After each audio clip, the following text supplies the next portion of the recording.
Top quality और consistent performance के लिए सिर्फ सिल्वर पंप नाम याद रखना। Welcome back. રાજકોટના લોકમેળામાં છેલ્લી ઘડીએ 22 જેટલી યાંત્રિક રાઇડ્સને મંજૂરી મળતા હવે લોકમેળાની રંગત જામી છે। કુલ 37માંથી હાલ 22 રાઇડ્સને મંજૂરી મળી છે અને લોકો મેળામાં રાઇડ્સની મજા માણી રહ્યા છે।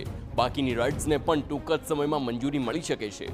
અગાઉ રાઇડ્સની મંજૂરી ન મળતા મેળામાં આવતા લોકોની ભીડ ઘટી હતી, પરંતુ હવે રાઇડ્સની મંજૂરી મળતા લોકોનો પણ ઉત્સાહ વધી ગયો છે।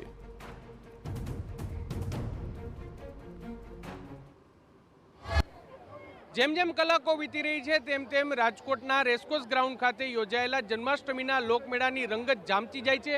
આપને હું દ્રશ્યો બતાવવા માંગીશ કે જેની આતુરતાથી સૌરાષ્ટ્રવાસીઓ, રાજકોટવાસીઓ રાહ જોઈ રહ્યા હતા, તે જન્માષ્ટમીના લોકમેળામાં રાઇડ્સ છે તે સત્તાવાર રીતે હવે ચાલુ થઈ ચૂકી છે। આપણી સાથે કેટલાક લોકો છે કે જેઓ મેળાની મજા માણવા માટે આવે છે, તેની સાથે વાત કરીશું। બેન, શું કહેશો મેળાની મજા માણવા માટે આવે છો પરિવાર સાથે, કેવો માહોલ જોઈ રહ્યા છો? માહોલ તો થોડો જામી રહ્યો છે, મજા આવી રહી છે, પણ અમુક જે રાઇડ્સો ચાલુ છે અમુક નથી ચાલુ। જો ચાલુ હોત બધી રાઇડ્સો તો બધાને આનંદ સારી રીતે લઈ શકે, પણ થોડીક રાઇડો ચાલુ છે એટલે કોઈ પણ અમુક પબ્લિક એનો ઉપયોગ કરી શકશે, પણ બને જ્યાં સુધી બધી રાઇડ્સો ચાલુ થાય એવો અમે આશા રાખીએ છીએ। ગયા વર્ષે વરસાદ હતો, રાઇડ્સ નહોતી અને આ વખતે 1 વર્ષથી રાહ જોતા હતા। ગયા વર્ષે વરસાદને લીધે અમે મેળાને મજા માણી નહોતા શક્યા, પણ આ વખતે વરસાદ પણ અત્યારે નથી આવી રહ્યો એટલે ભાઈ મજા આવી રહી છે અને આનંદ પણ લઈ રહ્યા છે બધા। શું કહેશો તમે, કેવી મેળાની રાહ જોતા હોય છે બાળકો માટે? છોકરાની ઈચ્છા છે કે રાઇડ્સ ચાલુ કરે। અત્યારે થઈ ગઈ છે રાઇડ્સ, મોટાભાગની રાઇડ્સ છે ચાલુ થઈ જશે, શું કહેશો? અમુક છે ને એને હિસાબે અમુક બંધ છે, એના હિસાબે ટ્રાફિક વધારે છે એટલે મજા માણી શકતા નથી। બધા તમામ રાઇડ્સ ચાલુ થઈ। બેટા, શું કહેશો, રમકડાની ખરીદી કરતા હોય મેળામાં? મેળો ગયા વર્ષે નહોતો આ વખતે યોજાણો, શું કહેશો? ગયા વર્ષે મેળો નહોતો પણ આ વર્ષે છે તો એવી ઈચ્છા છે કે ઘણી બધી ખરીદી કરી લઈએ અને ઘણું બધું નવું જોવા મળે છે આ વખત। શું ક્યાં રમકડા આમ પસંદ, ક્યાં લેવાના જ રમકડા? રમકડા તો નહીં, પણ હવે મોટા થઈ ગયા છે તો મેકઅપ લેવો છે, તો લિપસ્ટિક છે, આઈ શેડો છે, આઈલાઇનર, એવું બધું લેવું છે। પણ એટલે નાના હોય મોટા હોય તમામ લોકો મેળાની મજા લેવા આવે છે। શું કહેશો, મેળામાં તમે આવ્યા છો, કેવો માહોલ છે અને કેટલો ઉત્સાહ છે?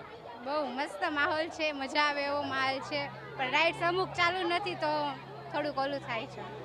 એટલે રાઇડ્સ ચાલુ થવી જોઈએ? હા, 1-2 નથી થઈ, 2-3 રાઇડ્સ ચાલુ છે પણ ટ્રાફિક બધી ચાલુ થાય તો ટ્રાફિક થોડોક ઓછો થાય, પણ આ 2-3 રાઇડ્સ ચાલુ છે એમાં ટ્રાફિક ઈ સાઈડ કન્વર્ટ થઈ ગયો છે આખો, અને અડધી ચકેડી બધી બંધ છે બધી।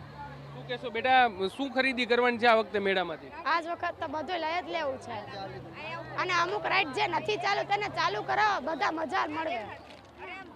સ્પષ્ટપણે એટલે લોકો છે તે મેળામાં રમકડાની ખરીદી છે તે કરી રહ્યા છે ને તમે જે પ્રકારે દ્રશ્ય જોઈ રહ્યા છો કે કુલ 34 જેટલી રાઇડ છે, તેમાંથી 11 રાઇડ્સને મંજૂરી આપવામાં આવી છે, 10 રાઇડ્સને ટૂંક સમયમાં મંજૂરી છે તે આપી દેવામાં આવશે। પરંતુ રાજકોટવાસીઓ, સૌરાષ્ટ્રવાસીઓ કે જેઓ મેળાની મજા લેવા માટે આવ્યા છે તેઓ અહીં કહી રહ્યા છે કે જો તમામ રાઇડ્સ ચાલુ થાય તો મેળાની મજા છે તે કંઈક અલગ હોય।